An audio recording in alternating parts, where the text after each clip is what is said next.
everybody, Josh12 back here again with another video, and I'm here with my official review for Arrow Season 4, Episode 15, titled Taken. Now, of course, if you haven't seen this episode, please go check it out because this review may contain spoilers. But that being said and done, let's get into the newest episode of CW's Arrow. Now, before I get into my initial review, if you by any chance hear any background noise, there's some loud, I don't want to say construction, but like some form of work to that nature that's going on outside of where I'm recording this review, so keep that in mind. But that being said, let's get into the actual review. Now, after the climactic cliffhanger of last week's episode where Damien Darhk basically kidnapped William, which is, for those of you who don't know, the illegitimate child of Oliver Queen, pretty much everyone is in the dark, so to speak, no pun intended, to essentially try and find out a way to defeat Damien Darhk, but at the same time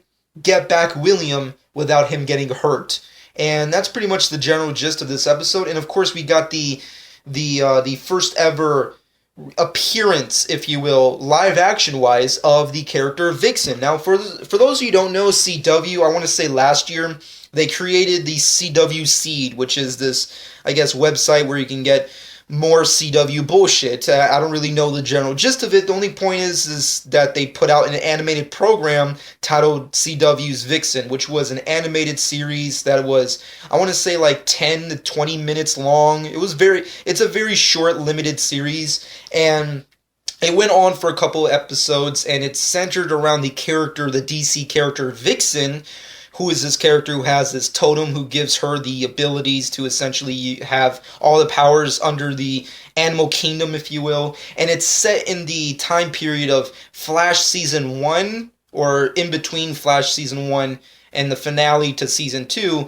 And then, of course, it takes place in between Arrow Season 3. Like, I want to say somewhere around, spoilers, the point in where Arrow becomes Bad Arrow, if that makes any sense. If you've seen Season 3, you know what I'm talking about, but it's somewhere around there, and it was a pretty decent series. I actually reviewed the first episode, and it was okay. It was an alright series. It wasn't the greatest thing. It didn't, like, destroy my fucking anticipation and, like, explode my head.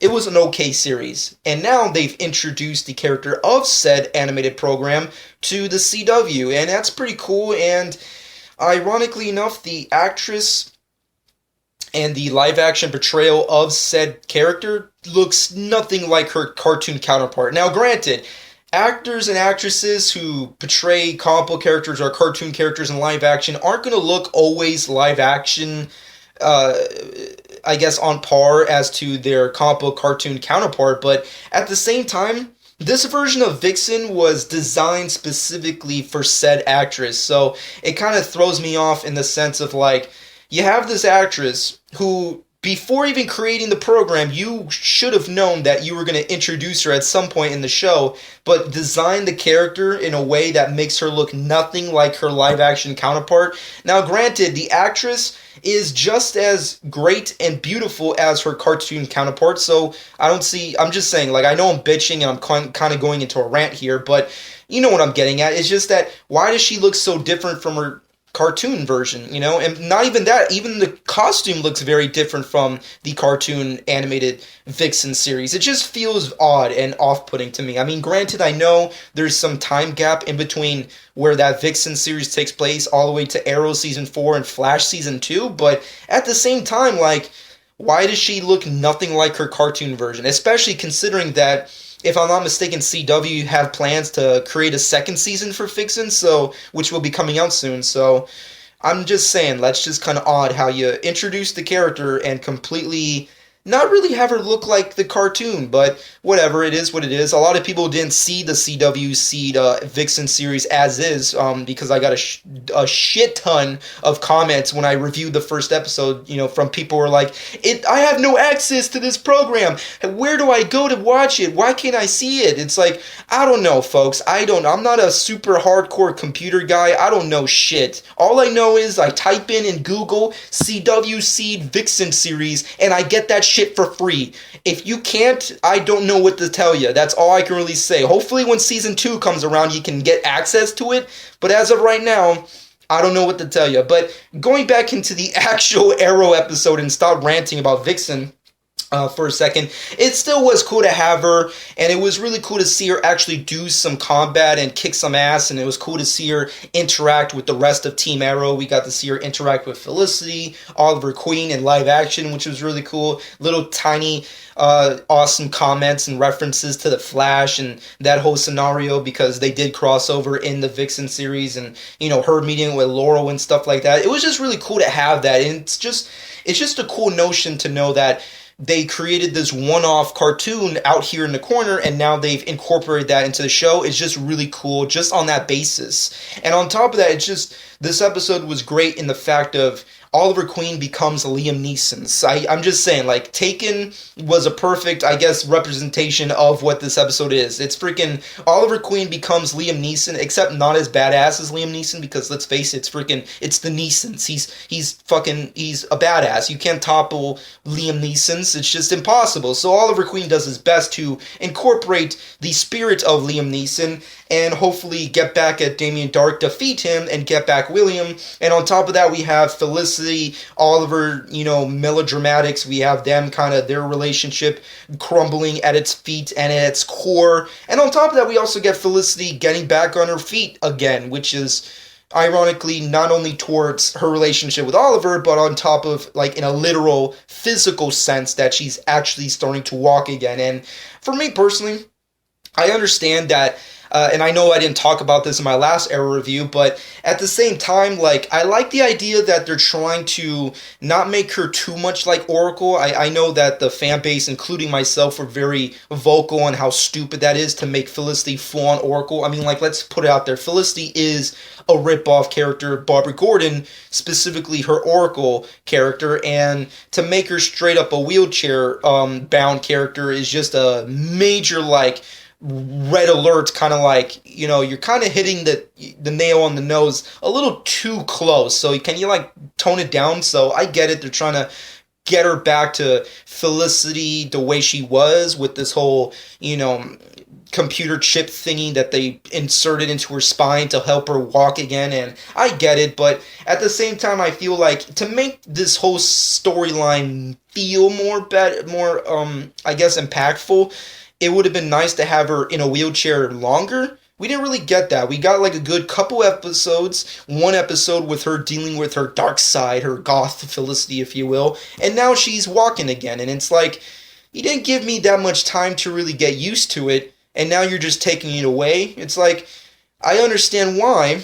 I understand, the reasons behind why you have to do it eventually, but I just wish you could have saved that for, like, once we get closer to the finale of Arrow Season 4, but that's just me.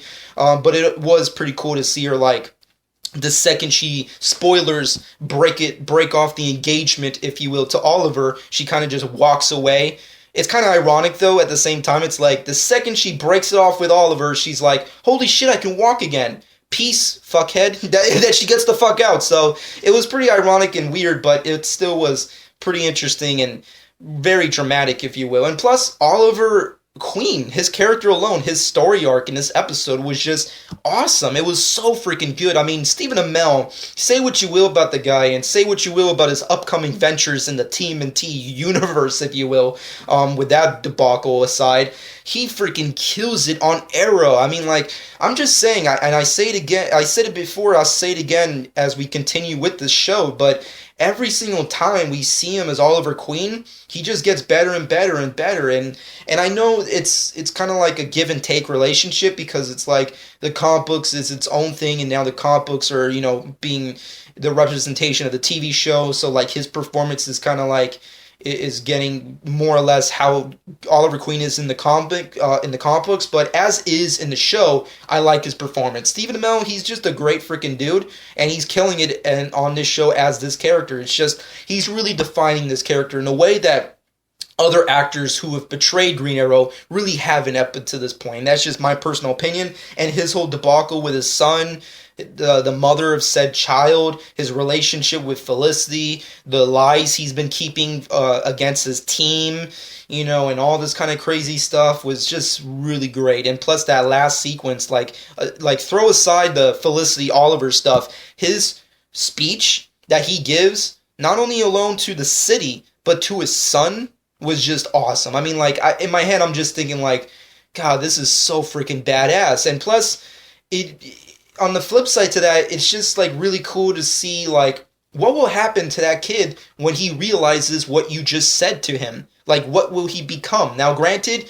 we are getting an episode later today with Legends of Tomorrow of the future of, the Arrowverse, so who the hell knows? Anything could happen from here on out, and Oliver Queen seems to be not like the friendly Oliver Queen we know now, so shit will be going down, and I can't wait to see what happens on Legends, but as of right now, this episode was great. There were some things I didn't care for, and there were some things that I really feel like they didn't go, like, all the way with. Like, I think the two biggest things that stand out to mind is, one, I really wish they could have killed off William, the character, because, once again, keep in mind, we don't know who is in the grave, and now that Felicity is not in the grave, now that we found out that she's not the one who's dead, it could have been William. But now that William's gone, and no one knows where he's going, like, who's going to end up in the grave? So that's just, like, my big question, which is, who is in the grave? If it's not Felicity, and if it's not William, allegedly, who could it really be that's making Oliver, like, so heartbroken and so angry that he's going to want to kill who's ever done this? And plus, now that we've, finally defeated Damien Dark for the first time in this season, who is the person who puts this person in the grave? Like, now that Damien, spoilers, has lost his powers, like, what is this? I'm just saying, like, this flash forward grave scenario is really starting to get on my nerves. It's like, I need to know who the fuck is in the grave immediately. That's just me, but let me know what you personally think in the comment section below. And plus, on flip side, nitpicky kind of stuff that just did not gel with me, that I did not like. I didn't like the representation of Vixen. I think the actress is beautiful and wonderful, and she's a great actress, but, I just feel like after watching her in the cartoon series and then watching her live action, it just didn't live up to what the cartoon did. And plus, the visual effects of this episode kind of sucked. I'm just saying, like,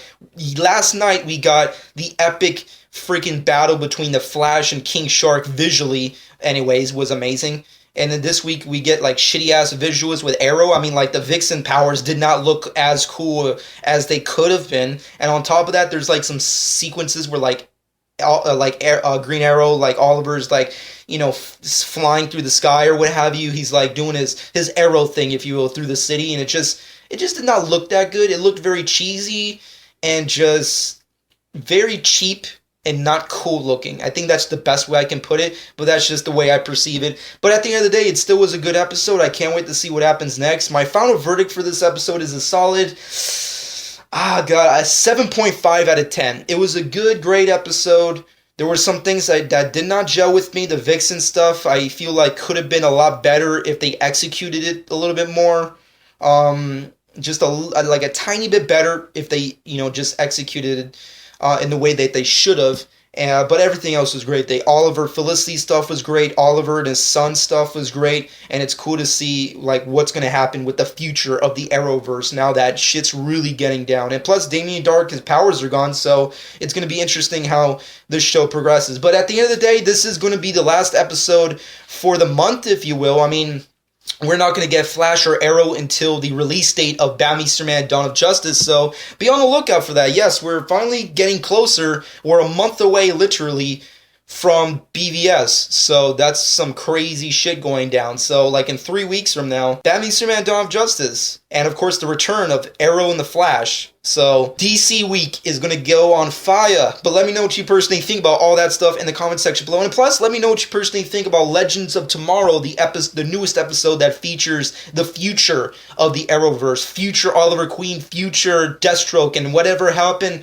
to the rest of Team Green Arrow. And of course, the relationship between Felicity and Oliver's quote-unquote son.